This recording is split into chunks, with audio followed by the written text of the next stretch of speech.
Welcome to the Henry George School. For our special webinar tonight, Monopoly, the story behind America's most popular game. Our speaker tonight is Mary Pilon, journalist and author of the New York Times bestseller, The Monopolists, where she documents the true story of the game, tracing it back to its originator. Many of you may be familiar with the game. So the person who designed it is named Lizzie Magie, and she conceived of it as a conduit for popularizing the teachings of Henry George. The book has received great reviews, including the LA Times, that describe it as a fascinating story that weaves together a fascinating history that weaves together a multifaceted story, builds to an intense pitch while highlighting several fundamental issues of capitalism, end of quote. Now, before we hand it over to our speaker, I'd like to remind myself and remind all of our participants to stay muted and save questions and comments for Q&A time. Ms. Pilon, the floor is yours. Thank you. Great. Well, thank you so much for having me. I've always had a soft spot in my heart for Georgists and researchers, because when I set out to do this book, it took me 5 years. It was I reached out to the folks in Philly, you guys, and it was so helpful. You know, I have a degree in political science, but I didn't know a lot about Henry George. And as I was researching the game, it ended up becoming a bigger part of the story. So as he mentioned, you know, I'll go through kind of a rundown of, I have a presentation I do on the book that if you've read the book, great, you're going to see some of the materials and kind of underlying things that I use to tell the story, and you'll get something new. If you haven't read the book, you'll learn about a lot of what's in it.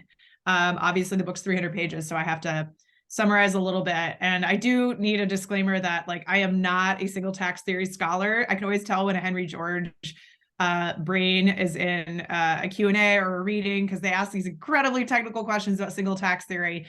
It's a few pages in the book, so I'll do my best and kind of give some context and talk about the game. And I'll leave plenty of time for questions at the end, because I don't want to just drone on. I want to make sure it's very much a conversation about things that you're interested in. And hopefully as I lay some stuff out, it'll spark some interest. So hold on just one second as I get my screen share going.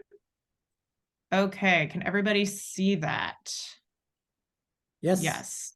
Okay, great. So let me just do view, slideshow, play from start. Okay, great. So you should see the copy of the book, the cover of the book, sorry, front and center. Okay, great.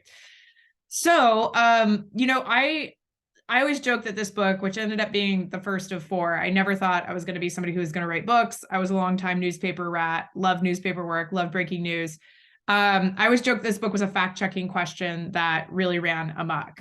In 2009, I was working at the Wall Street Journal, and I was writing for the money and investing section of the paper. And I'm sure, as many of you remember, 2009 was a really active year in the world of finance. I felt like every week I would get assigned a new bank or institution to cover, and it would collapse the following week. And so it was very much a time of, you know, questioning like capitalism, questioning what is working, what isn't. And I was kind of front and center in the middle of it. And I, like millions of other people, grew up with playing Monopoly with my family. I grew up in Oregon. It was cold and rainy. And that was, well, can you guys see the presenter view? Or are you seeing the full slideshow? We are seeing the full slideshow. Okay, hold on just one second. I want to make sure that we do the full screen, because otherwise it's just going to be harder for you guys to see. So bear with me 1 minute. Hold on. Sorry. View. Okay. Slideshow. Okay, that might be the only way I can do this. I'm sorry. I'm not a tech expert either. Okay, let's see here. Okay, so I think that's just how it's going to be. I'm really sorry, guys. I knew I should have made a keynote. Okay, hang on. Okay, bear with me 1 second.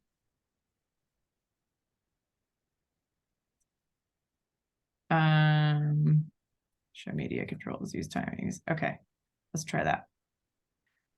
Okay, still not great, but so I kind of, this is the last thing in a million years I thought I would do, and it's certainly the last thing I thought I would spend 5 years of my life doing. So Monopoly as we know it, you know, most of us know the game. I grew up playing it. I grew up hearing that it was created in the Great Depression. It was manufactured for many years by Parker Brothers, who was later acquired by Hasbro. Today, Hasbro controls the game. We know the Mr. Monopoly character. We know the red hotels, the greenhouses. You know, often Hasbro puts out this trivia that says, you know, they build more houses than anyone in the world. Of course, they're tiny and plastic, but still, it's funny, it's lighthearted. And this is the version of the board that most of us know. There's all these other spin-offs Monopoly games, but this is kind of it.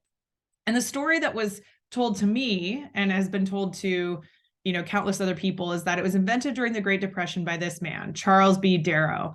And the story was that, you know, he, like millions of Americans, was down on his luck in the 1930s, and he goes into his basement and he innovates. He creates this game. Wait, hold on. There we go. Can you guys see the full slide? Is that better? Okay, great. Yes. So that Charles Darrow goes into his basement and he innovates. He creates this game to remind his family of vacations in Atlantic City and better times. As I'm sure a lot of you are aware, especially if you're in New York, Atlantic City was a paradise in the 1920s. It was the place to be. And, you know, he sells the game to Parker Brothers, and it makes him rich, and it saves him and the firm from the brink of bankruptcy. And it becomes this big Cinderella story. Prior to this, nobody cared about who invented games.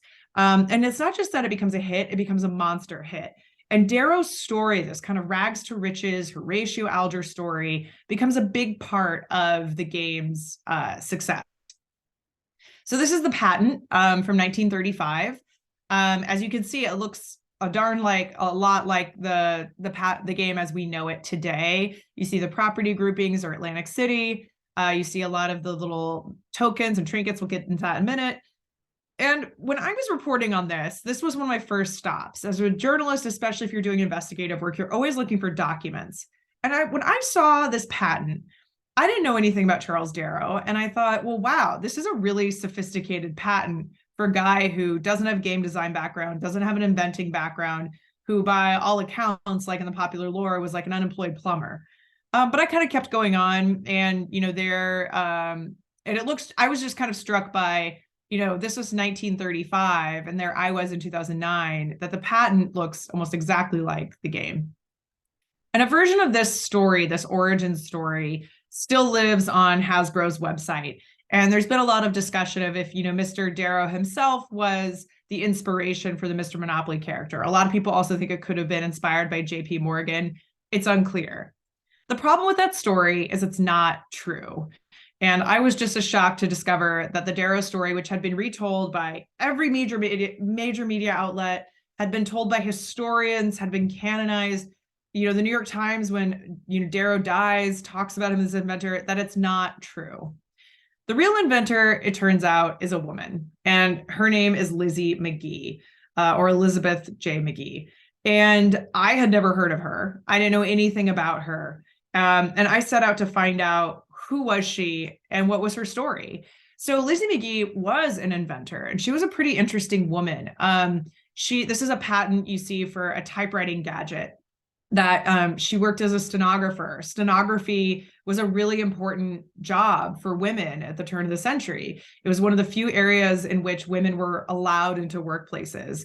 It was an employment that was seen as fit. God forbid a woman should be working.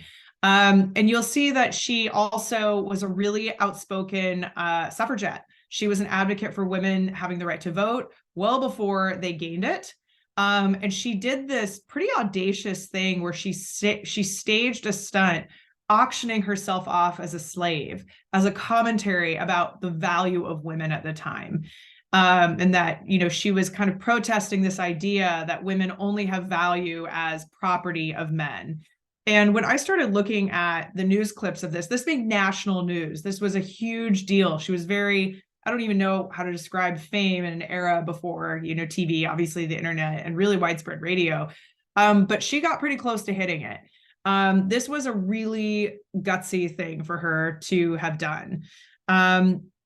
And her father, when I look at something like that, I think here's this woman who's way ahead of her time.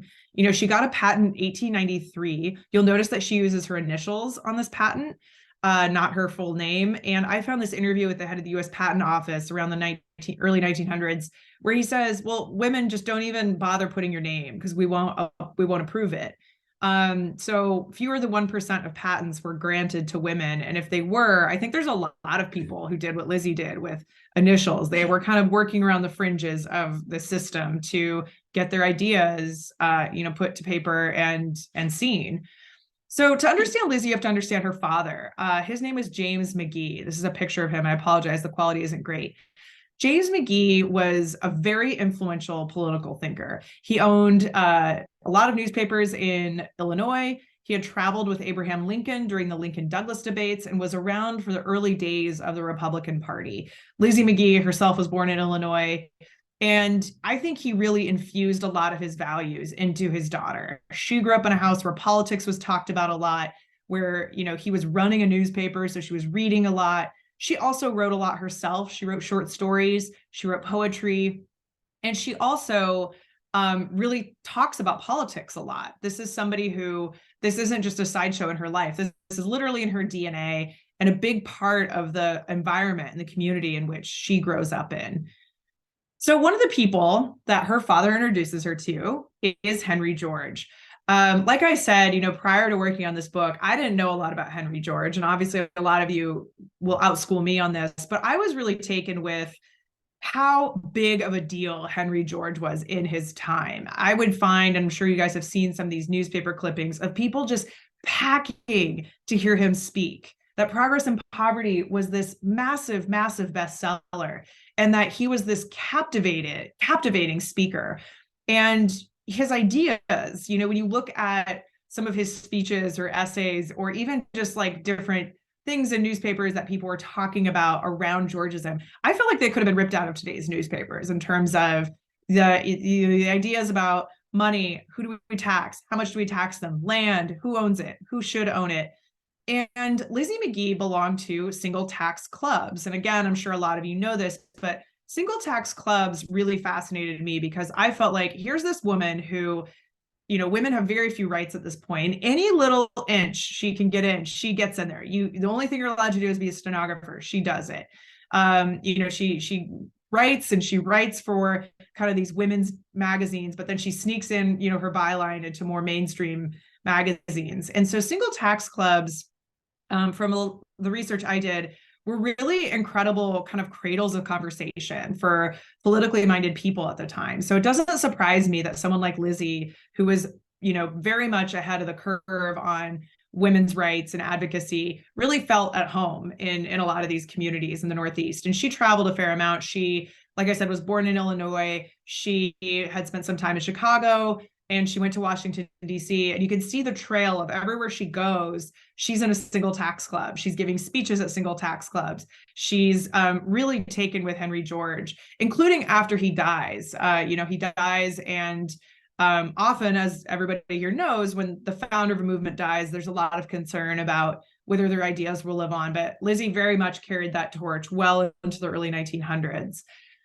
So one of the things that she does is she decides, I've written about single tax theory. I've been talking about it. I'm going to make a game.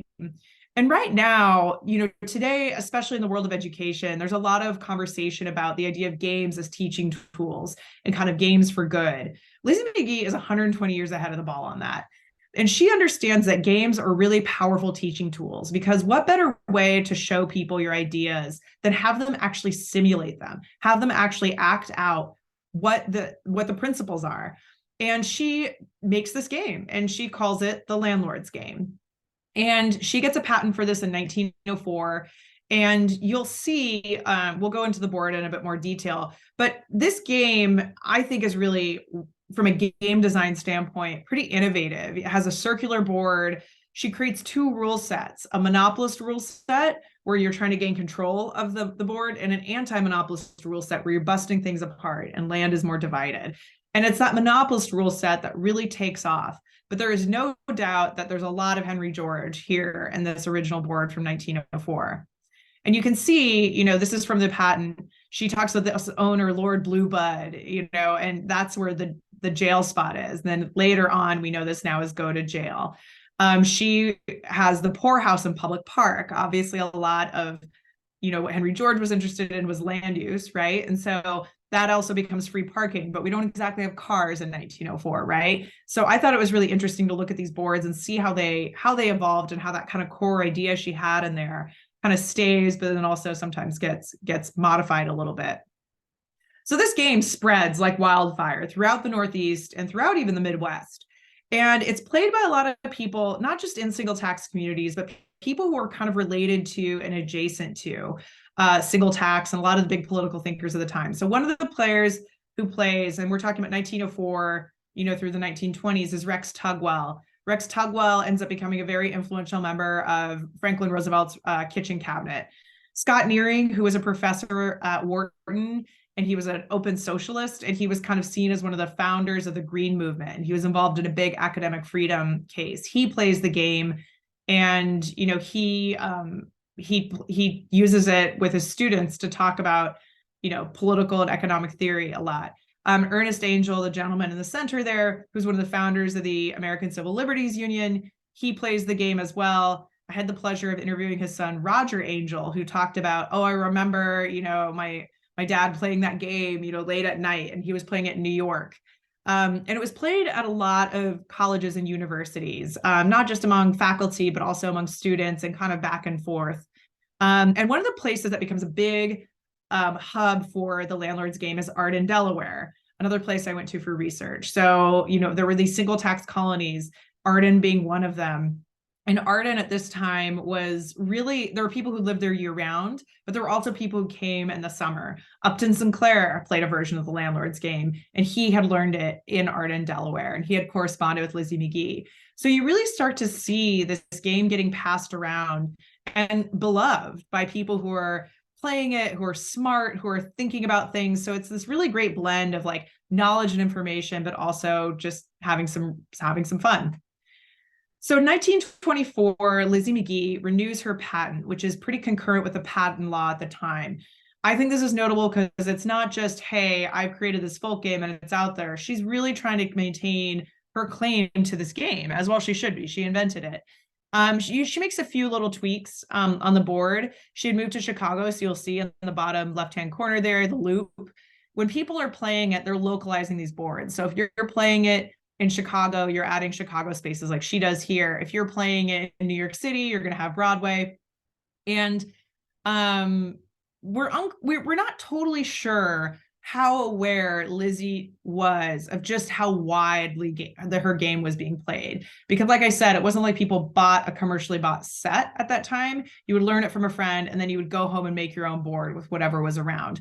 But we know that she knew about some of it because of the Upton Sinclair correspondence. Excuse me. So one of the groups that really loves the landlord's game are the Quakers of Atlantic City. One of the things I found so interesting about Atlantic City's history is just how diverse it was. Bryant Simon has written a lot of really fantastic books and articles. He's an academic at Temple about the history of Atlantic City. And one of the things that happens in Atlantic City, you know, Atlantic City really invents kind of the hotel concept as we know it today. And people would have different hotels based on things like segregation, right? Or certain religious views. So the Quakers had their own boarding houses in Atlantic City, often that didn't involve drinking. This is a picture of a Quaker Monopoly night. One of the things that was funny about the Quakers really embracing the game is that at this point, games with dice were considered to be evil or associated with gambling. So there are these accounts of Quakers playing the game in the early 1930s and then stashing their sets away when their parents came, which I think is so funny because we think of Monopoly today as being, you know, relatively innocent pastime. But in the 1930s, this was like a punk rock thing for them to be doing. The Quakers also have silence as a big part of their faith. So the earlier versions of Monopoly had a lot of loud auctioning, and they changed the rules to have more fixed prices on the boards. There's less of that. And they also simplify the rules a little bit because a lot of Quaker teachers are playing this, and they want to make sure that they can play it with kids as well. And of course, they add Atlantic City properties to it. Jesse Rayford, who was one of the Quaker players, he was a realtor, so he really knew Atlantic City really well and really understood kind of the property values in that market. And again, wanted to localize the board, so it kind of reflected the reality of the players. So this is a board that was played by one of those Quakers. This is Charles Todd. And this is from the 1930s. And you can see, you know, when you go back to the Lizzie McGee board in the game that we know today, this is pretty similar. You see the color groupings. You see States Avenue, Virginia Avenue, St. Charles Place. You see the railroads, which have held through Lizzie's entire, they were there in 1904, they're there now. You see Baltic Avenue, and these start to correspond to real properties in Atlantic City. So Charles Todd, he learns this through a Quaker circle. He actually lives in Philadelphia. And when he goes back to Philadelphia, he and his wife run into two old school friends on the street. Charles Todd's wife, Olive, had gone to school with Charles Darrow's wife, Esther. So they see the Darrows on the street and they're catching up, and they say, hey, why don't we have a Monopoly night? So the Todds host the Darrows for a Monopoly night. Charles Todd busts out his board, they eat a meal, they play the game, and they have a really nice time. Shortly thereafter, Charles Darrow asks Todd, you know, hey, that game was really fun. Can you write out the rules for me when you have a chance? And Charles Todd thinks this is kind of strange because at this point, Monopoly had been around for 30 years. People were calling it the Monopoly game. And it'd be like if you went to somebody's house and they played chess or checkers with you. You know, those games have been around forever. But nonetheless, Todd has his secretary type up some of the early Monopoly games, early Monopoly rules. So let's just cut to Parker Brothers in the 1930s for a minute. I spent a lot of time researching Parker Brothers as a company, and it's a pretty fascinating story. You know, it was founded by this man, George Parker, who's seated at that desk there in the 1860s. He was a teenager in Salem, Massachusetts, and Milton Bradley was founded a little bit shortly before. And he really built this idea of he and Milton Bradley pioneered this idea of commercially sold board games. And kind of in tandem as he builds this company from being a teenager to an elder statesman here, you get the rise of leisure time. We're starting to see electricity. We're starting to see child labor laws. We're starting to see these bigger forces at play that start to make a game company even feasible in a way that it wouldn't have been during the Civil War in quite the same way. And Parker Brothers is very much riding this wave. They start to sell games. This is an ad for one called Pillow Decks. They have a game called, they try to privatize Tiddlywinks. They try to get the sole rights for table tennis, which of course is now in the public domain and known often as ping pong. So Parker has created a lot of really important games, but he's also trying to get control of these big crazes. Mahjong, which was a huge craze in the 1920s. Parker Brothers wanted to control that, but they couldn't. Mahjong has been around for a long time. A lot of people buy sets from a wide variety of people who sell them. And in this photo, second from the left is a gentleman called Robert Barton. In the 1930s, as was the case for a lot of businesses, early 1930s, Parker Brothers was not doing well. There's some industries in the 1930s and the Great Depression who have these heydays, like the movie industry, right? That's not what happens with the game and toy industry. He's got a lot of employees on payroll. Manufacturing has slowed down, and he needs a solution, and he needs it fast. So Robert Barton had married Sally Parker and had inherited the reins of the firm. So not a great father-in-law move, right? Like, take over my sinking ship of a company. And he's in trouble. And Robert Barton is a lawyer by training. He has a lot to educate himself on in terms of the game industry. And it's still then and now hard to know what's going to be a hit, but they need something and they need it fast. So Charles Darrow learns this game from his buddy, Charles Todd, and he starts to sell a few copies at Wanamaker's in Pennsylvania. And, Sally Parker sees this and she says, hey, she says to her husband, Robert, there's this game Monopoly that's being sold in Philadelphia. Maybe you should try selling some. So Charles Darrow gets on the train and he goes to the Flatiron Building, which is where there was a Parker showroom at the time. And he strikes up a deal with Barton for Barton to buy, his Monopoly stock and to start selling the game. Monopoly becomes this massive bestseller in the 1930s in a way that nobody could have predicted. And what's also unique about it becoming a hit is that Charles Darrow, like I said earlier, becomes a big part of the story of why, Monopoly represents this fantasy to so many Americans in the 1930s. And it was very counterintuitive that at a time with widespread despair and poverty, that people are going to want to play a game with money and real estate. I would argue that's exactly why people wanted to play it. Board games are this platform where we can role play, where we can act, where we can feel a sense of control. Darrow, they also try to market this game called Bulls and Bears based on the stock exchange. The best I can tell, no one really sold it. And they can't make these things fast enough. So they call upon this company called Doust Manufacturing in Chicago. They're best known for making Cracker Jack toys or tokens, back when Cracker Jacks actually came with tokens. And you can see here, this is an image of some of what Doust has manufactured. A lot of them look like Monopoly toys, but you also see a lot of them, like if you bought an iron, you would get an iron token. So that ended up in Monopoly. So it wasn't like these tokens that we now associate with the game were really thoughtfully designed. They just kind of threw in whatever they had. And some early Monopoly sets that you can even see the little loop, like as if they could go on a charm bracelet. But soon Parker and Barton, realize that they have a problem. And the problem is that they are touting Charles Darrow as this incredible invention story, but he didn't actually invent the game. They start to get letters from people saying, what are you doing? I've been playing this game for 20 years. I've been playing this game for 30 years. And Barton writes to Charles Darrow and he says, hey, when you have a second, can you clarify this history? We thought you were the inventor. We thought you and you alone had a legal claim to this game. And Darrow kind of waffles, he kind of hedges a bit in this response. And he's like, oh, I'm so sorry. It was so long ago. And Barton doesn't want to stop the gravy train. Monopoly is the best thing that's ever happened to the company. So they just kind of dodge it. And they do this thing where they try to buy up any other competitors to kind of cover up their tracks a bit. Because it turns out Barton and Darrow weren't the only people trying to sell versions of the Landlord's game. This guy, Dan Lehman, he was selling a game called Finance. So Parker Brothers gobbles up the rights to that.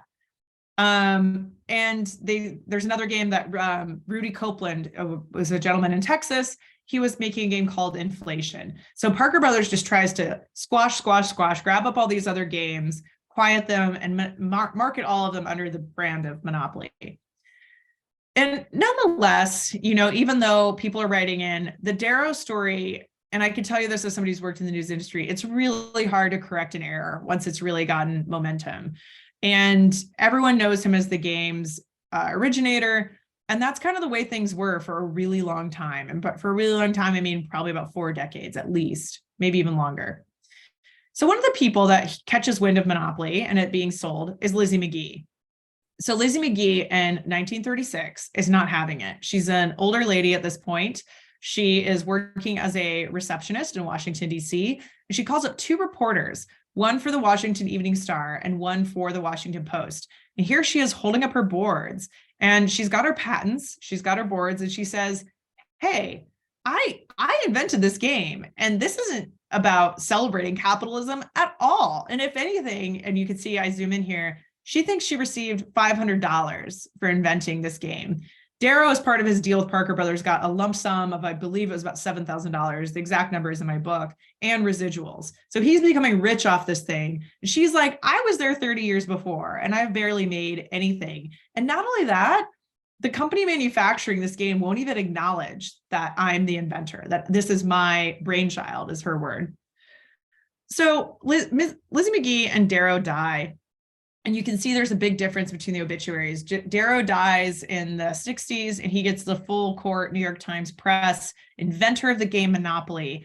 When I tried to find Lizzie McGee's obituary, and her last name is Phillips, because she had married at that point, you have to look a lot harder. And there's nowhere here that credits her as the inventor of the game. She died in 1948, and she, one of the last traces we have of her is in the 1940 U.S. Census. And what's really interesting about that is that she, of all the hats she wore, she was a teacher, she was a secretary, she was a stenographer, she had performed in theatrical roles. She lists her occupation as maker of games, and her income is 0. So if she made any money from Monopoly, it certainly was gone pretty quickly. In 1940, the Monopoly craze was still in full force. So how do we know any of this? All of this history was completely buried. And the reason we know this is because of a really wild and unlikely set of circumstances. This man is Ralph Anspach. Ralph Anspach was an economics professor living in Berkeley, California. He was teaching at San Francisco State University, and he makes a game called Anti-Monopoly. You can see him there sitting with his board. He wants to teach his students and his two sons, a more pleasing version of the game Monopoly. He plays Monopoly with his kids one night and he's like, this is terrible. This isn't actually what I want to teach my kids about capitalism. I don't believe winner takes all. I think the pie of success is large and everyone can have a slice. And this is, the early 1970s. And Ralph is really angry about the OPEC oil cartels. He thinks this is a terrible, terrible thing. And he loves Nader's Raiders. He very much wants to make a game that kind of calls into question the role of monopolies of that time. And also what can be done to kind of, I don't know if police is the right word, but like to take action. And so he starts selling this game around the Bay Area and it's successful. People love to buy it. And it kind of hits this countercultural nerve. And it isn't long before he receives a really nasty letter from General Mills, who had acquired Parker Brothers. And it says, you cannot use the game Monopoly. You cannot manufacture a game called Monopoly. We're the Monopoly people. And Ralph looks at this and thinks, most of us, if we got a cease and desist, I think would be scared crapless. That's not Ralph. He says, what do you mean you have a monopoly on Monopoly? That doesn't make sense. This is a free market. And that kicks off this 10-year-long legal battle. Where Ralph takes on Parker Brothers and he says, this is crazy. This is a free market. And in the process of researching his case, he really dives into the origins of Monopoly. And he becomes this Monopoly detective, obsessed with finding out the true story of the game, what really happened, why it happened. And a lot of his fate in court hinges on proving what he later will call the Monopoly lie. So he travels around the country and he finds these folk players. There he is in the 70s. There he is with the Todd Board, kind of comparing it to Anti-Monopoly. There on the right is Dan Lehman, the man who I mentioned earlier. He's now an older guy living in Pasadena, and he holds up his finance board and he tells Ralph the whole story. Yeah, I tried to sell this game and then Parker Brothers struck a deal with me. He tracks down these original Quaker players. This is the picture of the Quaker Monopoly night. And I love these are notes of Ralph's that I looked at for my book, and I love them because they look like organic chemistry. Like, he was doing this research in the 70s, way before the internet, obviously, and a lot of the tools that I so often take for granted. And he starts to get them to do depositions saying, I played this game well before 1935, well before Parker Brothers. And in the case of the Quakers, he even has them testify about, I added the Atlantic City property, names, I added the fixed prices, that they actually made key contributions to the game that Darrow had been taking credit for. And when they come to testify at his case, this is a photo of them below. Some of them hadn't seen each other in a long time. So it kind of became this really lovely reunion. One of the things that he looks at really closely is Marvin Gardens. So in plagiarism cases, you're often looking at, are people making the same mistake twice? Like, what are the odds, right? Most of us make a unique mistake. So Charles Todd, remember, he's a guy from Philadelphia who learned the game from Atlantic City friends.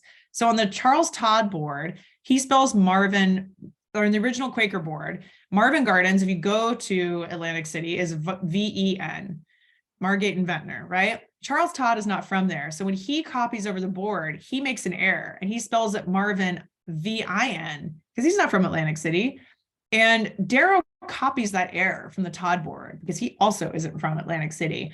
And Charles Todd jokes when Ralph Anspach tracks him down, this is the most repeated spelling error in history because every Monopoly board after 1935 has this Todd typo on it.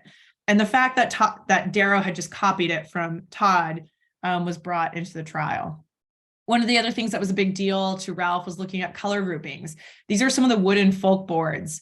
And then that's the Todd board above. And that's kind of part of what makes the game Monopoly. And when you look at Liz McGee's patent, she has like little numbers and things that note, that's also the principle of the game, right? Controlling all of one group. And I love these old folk games that Ralph tracked down. They're really, you can see on this card, it's Cornell v. Haverford. So this is probably a folk game from somebody who played at Cornell or Haverford that he would just find these tucked in people's attics in their closets. So that's not enough. He decides that he is going to sabotage a Monopoly tournament taking place in Atlantic City. They were going to give out the Darrow Cup, and Ralph was seething. They were trying to really bolster Darrow's image, even as he was doing all these interviews in the press, finding out that Darrow wasn't the real inventor at all. Here he is in Atlantic City looking pretty victorious. And so he goes to the tournament and he slips little pamphlets about the truth about Monopoly under people's dinner plates. And he joins forces with these, two college kids from Cornell who had been kicked out of a Monopoly tournament. And, that also says a lot about Parker Brothers, like stronghold on the game, that they only wanted to, they would sue people and go after people if they weren't playing the sanctioned tournaments. And one of those players is Jay Walker, the billionaire founder of Priceline.com. So when I was doing the original story about this for the Wall Street Journal, I had to call him and be like, hey, did you sabotage a Monopoly tournament when you were a college kid? And he was like, yes, send my regards to Ralph. Those were the days. So the story kind of brings together an unlikely cast of characters. So meanwhile in court, Parker Brothers wins this injunction. And typically in a case like this, when somebody wins an injunction, you take all the goods and you put it in a warehouse until it's over, because if you lose, you need to return all the materials. But Parker Brothers is so convinced that they're going to destroy Ralph in court. They staged this big burial in Mankato, Minnesota, and it's on TV. Here's a newspaper article about it, where they take about 40,000 of Ralph's games and dump them into this big, I don't even know what you'd call it, garbage pit. And Ralph is really upset and defeated. And he feels like, at this point, his marriage is strained. He's taken out 2 or 3 mortgages. He's gone through 3 or 4 lawyers. It's not easy to fight a legal battle, obviously, then or now.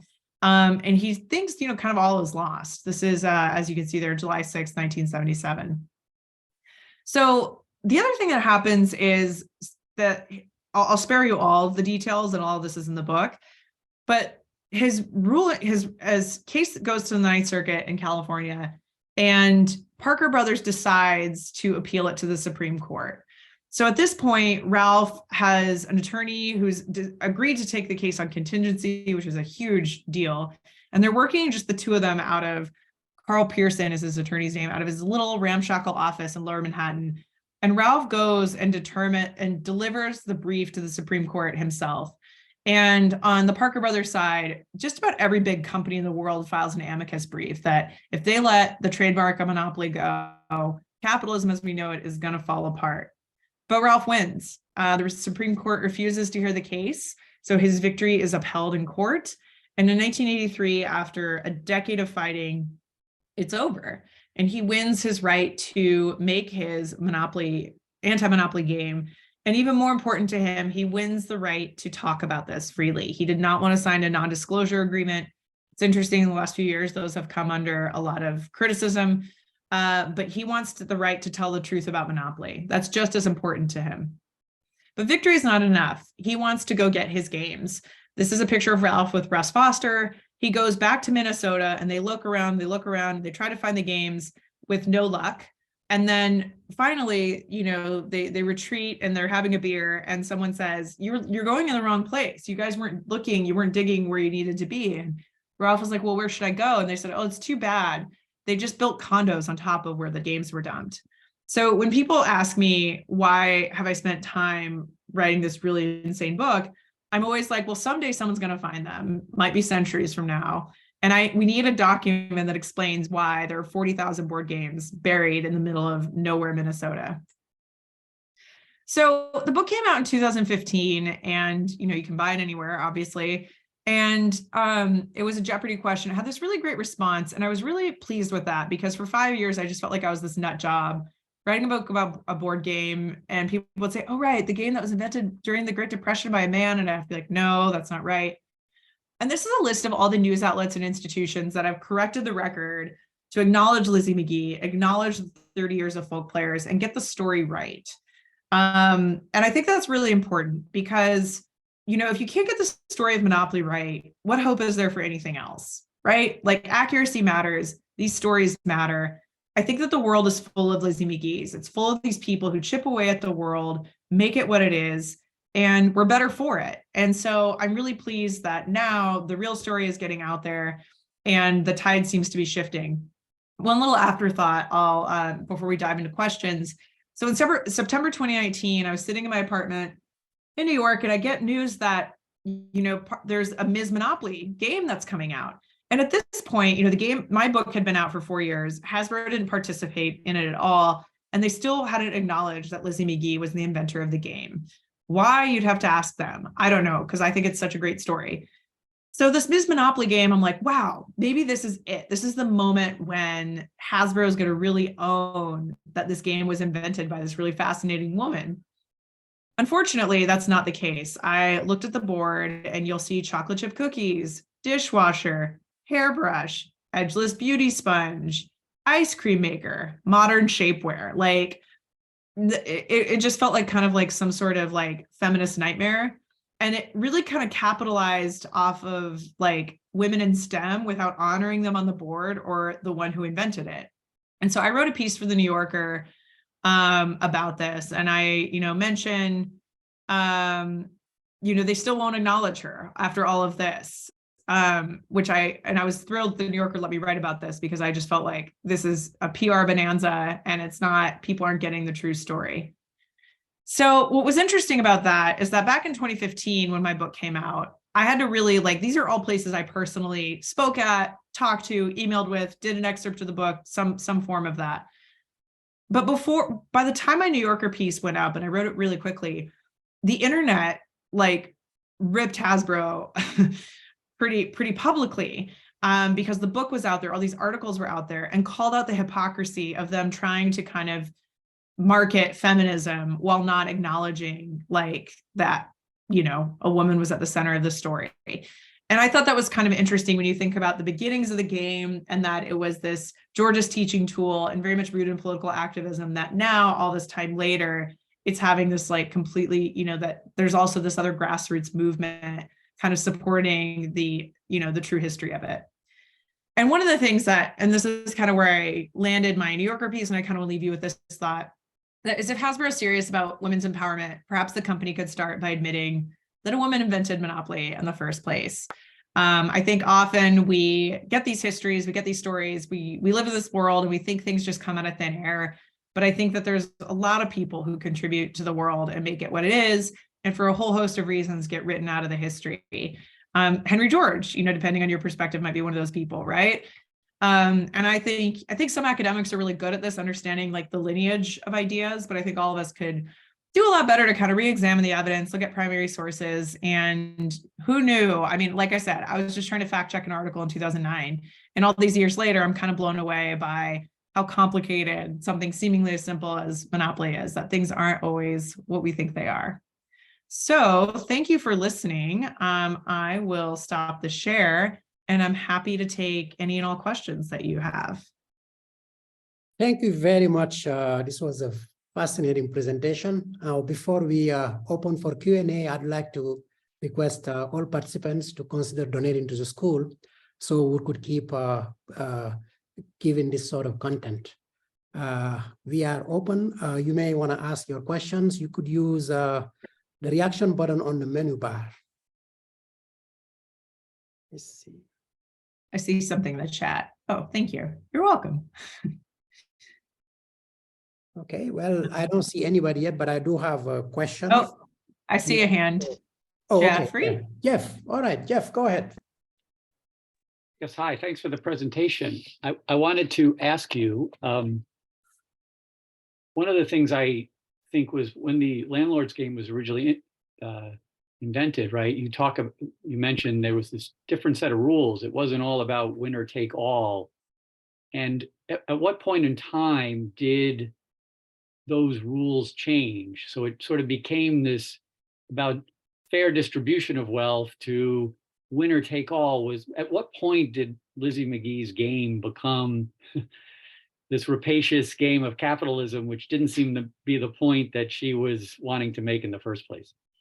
Yeah, it's a great question. I always think of it kind of as like a tree trunk, and then it gets all these branches, right? So I think she invents the game, and I think there was a branch that was playing the anti-monopolist rules.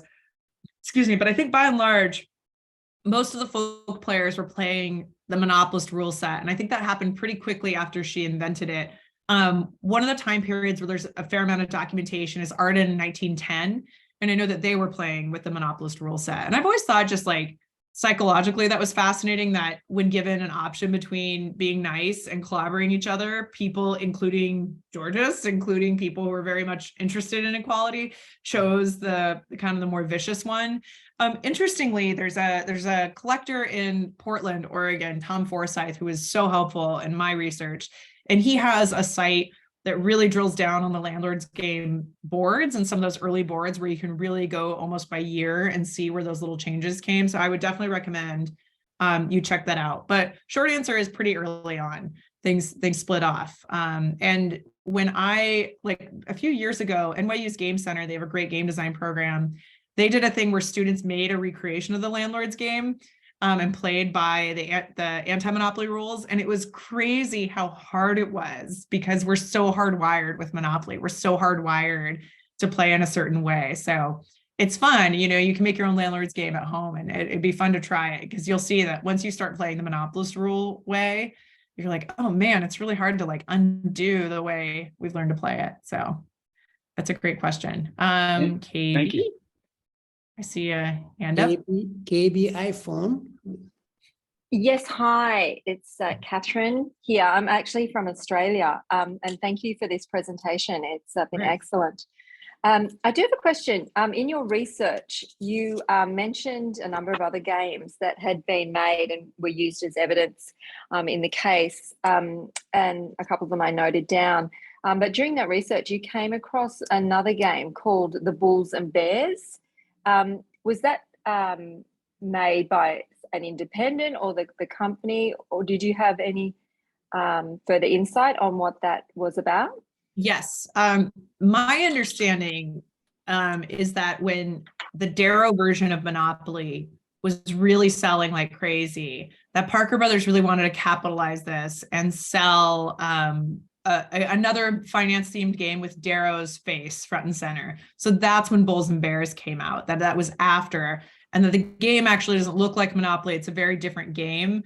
But I think it fell flat. I don't think it was sold widely, but I think it came after 1935. Thank you. I work in finance, so in the equities, and it's interesting to see what their take on that would have been. So it would be really interesting. I mean, that's a great point, and we didn't have time to get into this, but like one of the things I really hope that the book changes is that, you know, if you talk to people about comic books, you know, in the 1950s, people used like Joel Shuster comics to like stuff pipes. And I think of comic books as incredible art. I think that they're an incredible form of storytelling. And I think board games are the same. They're these artifacts that are a snapshot of a time, they're works of art. And so I think it'd be interesting for you to look at Bulls and Bears as like an artifact, like the same way you would look at it as a song or a book. Like, what does this say about what people thought of the stock market, you know, during the 1930s, which obviously was a really interesting time for the stock market. So I would encourage you to check that out. Melanie, I see a hand up.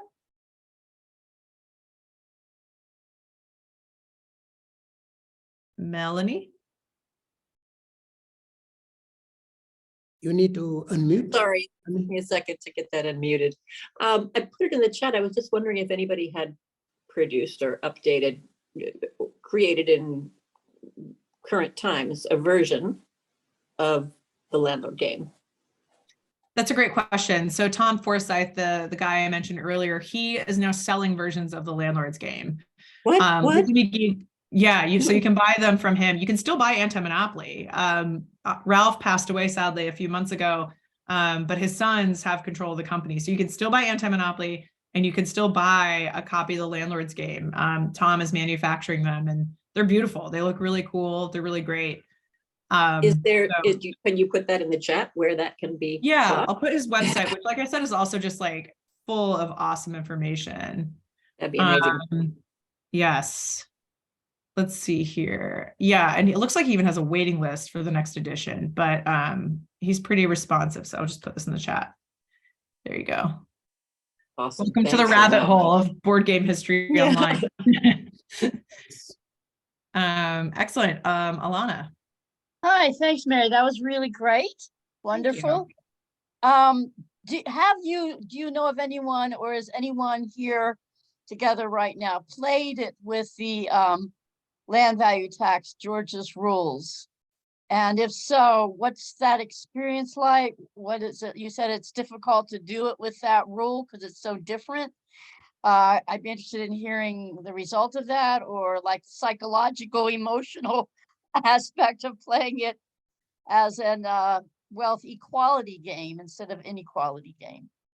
Yeah, I have, like I said, that NYU game design event. And I think Monopoly is an unusual game because most games, you sit down, you read the rules, and a lot of us are passed down Monopoly. A parent or a grandparent or a sibling teaches us. Most of us are taught incorrectly. I did a story for the Times about it. You can find it on my website. So we're ingrained to play it in a way that's very different than if you say start playing Settlers of Catan at 15 or whatever. But it's fun, you know, and I think Ralph's anti-monopoly game, one of the funny things about the story is when he invents that in the 70s, it's kind of this return to Lizzie McGee's anti-monopolist game. And so that's like anti-monopoly is like a slightly more contemporary playable version, which makes sense, right? You know, it's a lot more recent. He's updated it, you know, over the years. So so I'd recommend you check both of them out. They're both fun. It's a really fun experience. It makes you stop and think a lot. Well, is there a winning? There's no win. There's no one person wins. So how does it end?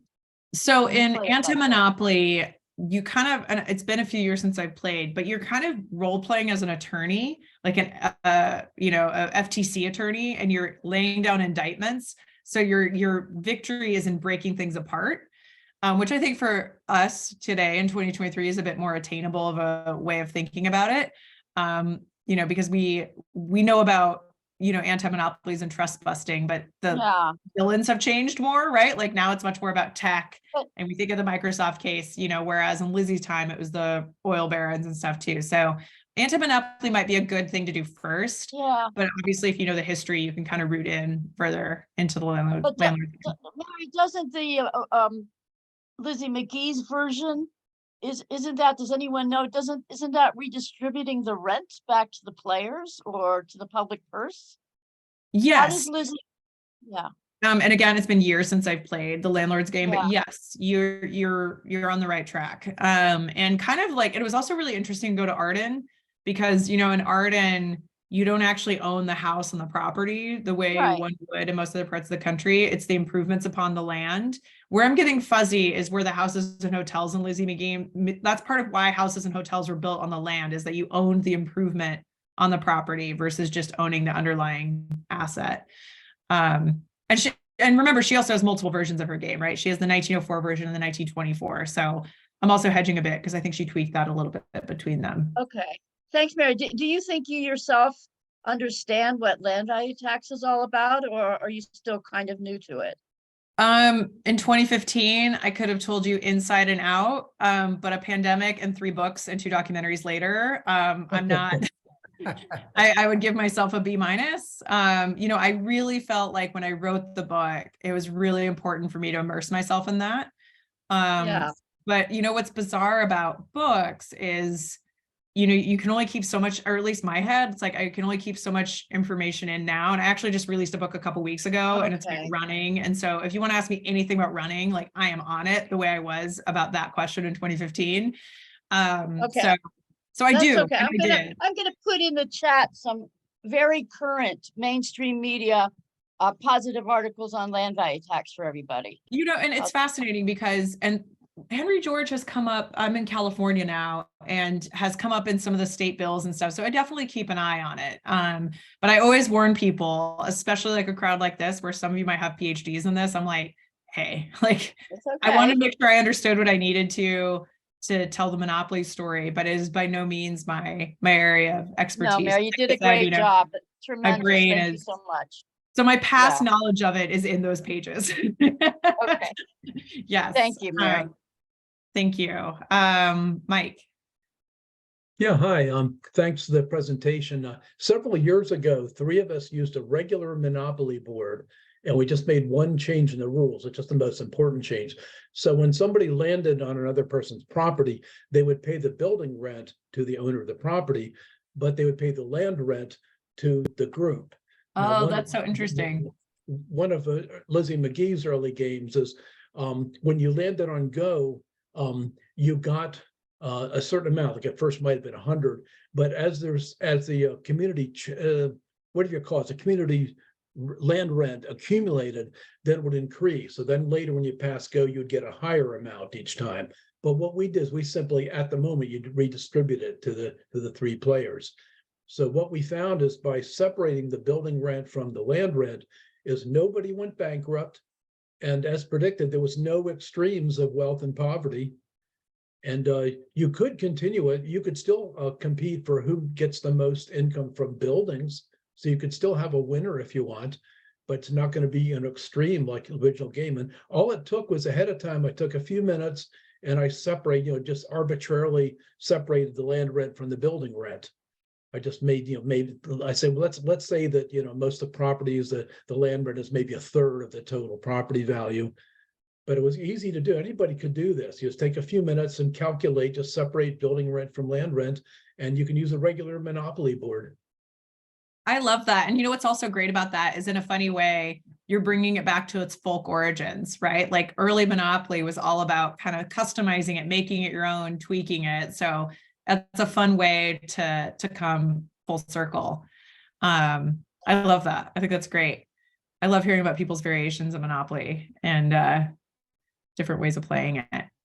But it's a great teaching tool, right? And I think especially if you're trying to explain stuff to kids and in my family, I played as a kid with my parents, my grandma who's 96. And one of the things too, that I think you're kind of getting at is that, games are stories. And I mostly write about sports. Actually, I went from writing about business to sports and kind of the business of sports. And there's kind of this interesting tension between what we want from an entertainment product and how we want to live. I like having a boring life. I like having no drama. I like that, things are tranquil, but boy, would that be a boring movie, right? And I love watching, I'm going to go to the Dodger game tomorrow and I'm going to really be interested in who's going to win, the Dodgers or the Cubs, and I want the drama, but I don't believe in winner takes all, right? I don't believe that you have to destroy somebody else to be victory. I think, especially in my world, in a creative profession, it's like, there's always room for great books, movies. I think there's an infinite amount of great stuff you can do. So I think there's something kind of interesting about, if you played Monopoly a certain way, it might be really boring as a game, but maybe there's a really good lesson in there about like policy or economics or, how we should live. So that's super interesting. I think we have time for a couple more questions if anybody had any. Yes, if you wouldn't mind, I have a question. Sure. Yeah, so I was kind of wondering if Magie ever considered a lawsuit against those who got rich out of her invention, if not for the money or at least for the historical recognition. Yeah, that's a great question. And there's a lot more about this in the book. The brief version, and we didn't have time to get into it, is that part of Parker Brothers' kind of damage control is they did this deal with Lizzie McGee. And they say, we're going to buy your landlord's game and we're going to market 2 more of your Georges games and you're going to be famous. And she's so excited. She's like, oh my gosh, like this is going to be this big platform for these games, these ideas I have. And this is the part in the book where I get a lot of emails where people are like, she should have had a lawyer. She should have had a lawyer. She should have had someone look at this deal. Because Parker Brothers, there's no evidence that they manufactured these other games or credited her. And I think in a lot of ways, like to me, that Washington Post and Washington Evening Star, like those 2 articles are really important because they show that she did care and she cared. I don't think she was in it for the money. I think she cared about the acknowledgement of like, I invented this game and this is, which is true for any creative work, right? Whether it's a song or a book or, especially in her case, it really represented her values. So no, I don't believe she sued. I also think the other piece of the story that is really important is nobody, including her, knew they were sitting on Monopoly. A hit is so rare. A mega hit that's going to mint millions for years is nothing like that had ever happened before in the game industry. So obviously hindsight's 2020. But yeah, I always joke with my publishing attorney. I'm like, do this for Lizzie. We need to make sure my contracts are like perfect and things and that's still a big issue in the game industry is idea theft and still a big problem. So good question. Yeah, thank you. Any other questions or comments? If not, we're gonna end it here today. Great. Well, thank you so much for all the great questions and for listening. Like I said, I could talk about Monopoly forever. And if you have any other questions or anything, I'll put my website in the chat, which is the best way to reach me. And find copies of the book and articles that have been written about it and stuff. So there. Thank you very much. And thank you everybody for attending. And we look forward to your donations. Good night. Thanks. Thank you.